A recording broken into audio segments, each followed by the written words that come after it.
How you plan on spending your Saturday? Nothing about Minnesota has fallen into what I've planned. Harry Connick Jr. I was thinking I could pick you up around 8. Or wear something you can get dirty. Something dirty? Are you such a city girl you can't pee outside? I'm stuck. You wear a thong? You said something dirty. I said wear something you can get dirty. Go! New in town. What a sweet, fun, and romantic movie. Thanks. You know, I went into it, I'm thinking, okay, what do we got here? Okay, chick flick, all right. It's good. And I was just enjoyed it. Good. I mean, it's just, I don't know what it was. It's like with all the downer movies that we've had, I mean, great, amazing movies this year, right. or last year, I should say, but they're just so heavy. And it was just so refreshing to have a light comedy and, right.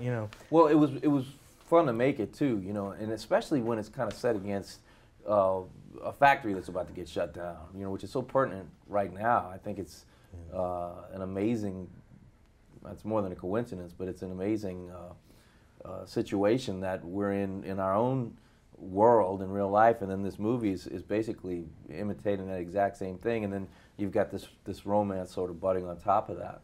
Yeah, I'm from Pittsburgh, so we went through growing up the steel mills and everything. Sure. You know what I mean? So I definitely related to what was going on there. And it's so funny too, because this is your first time with Renee. But if you talk to 4 out of 5 people, they'll think that you have been in a movie with Renee. Mm. Have you noticed that? People go, yeah, because everybody thinks you are, because you're like the, if you have a romance comedy, who do you want to have going up against you? Harry Connick Jr. Oh, that's nice.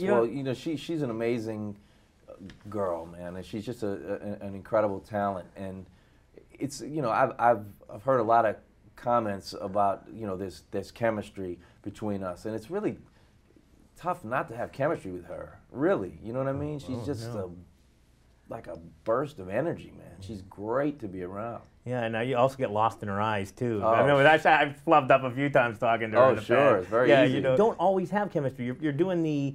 Even though there's chemistry, there's not chemistry. Sure. The rebuttals at first and so forth. Like right. When you like somebody so much and you get along with so much, is that the acting part coming into play? You got to pretend like you don't. Well, that's the fun part, because the people you know the best are the people that you screw with the most. You know what I mean? So I think the more you like somebody off camera, if you have to hate them on camera, it's going to be that much better. At least for me, that's I tend to poke fun at people that or tease people that are very close to me. And just a question: are you not getting lost in my eyes, or not so much? I'm embarrassed to say I have a little man crush, actually. It's only because I'm more familiar with your music. Because come on, you want to get romantic? Are you getting lost in my ear, exactly. or perhaps my mouth? It's almost like it's like, and we'll be back. Because you're kind of like something. Because it used to be Barry White. You put on Barry White. You know what I mean? But wait a minute. Like, you mean there's Barry White and then me? No, it used to be Barry White. Now you put on Harry. You want to be mellow. That's a hell of a torch to carry. Well, yeah, you know what I mean. But it's like romantic. You want to put on, you want to put on a nice. I still think Barry White has it going on. Yeah, you know what I mean? Yeah. Well, yeah, but it depends. I guess if you're already in the mood, if you want to set the mood, you put on you. I think. Oh, interesting. I mean? Yeah, you know what I mean. So, wow. Oh no, and I'm from Pittsburgh, and I just left 17-degree weather, and I thought that was cold, but I understand that 17 degrees is like t-shirt weather compared to this. Really, it really was. There were some days where it got up to 20, 25 degrees, and you would be outside in a t-shirt because you'd been so conditioned to being out there in 20, 30, 40 below that it was. It's just unbearable to be out there in that kind of cold. Now, when we see Ted on screen, he's laid back. He's just like unshaven. But I would imagine I look at that. That's because I was in hypothermia. Because when I look at it, I'm thinking, boy, I wonder if it's actually wardrobe and makeup to make him look like he's casual, or is it you just show up on the set not shaven and whatever you're wearing? Or? Well, it was a little bit of both. I mean, that's who the character was. So it was. It's a lot easier to be unshaven and kind of sloppy than it is to be groomed and put together. At least it is.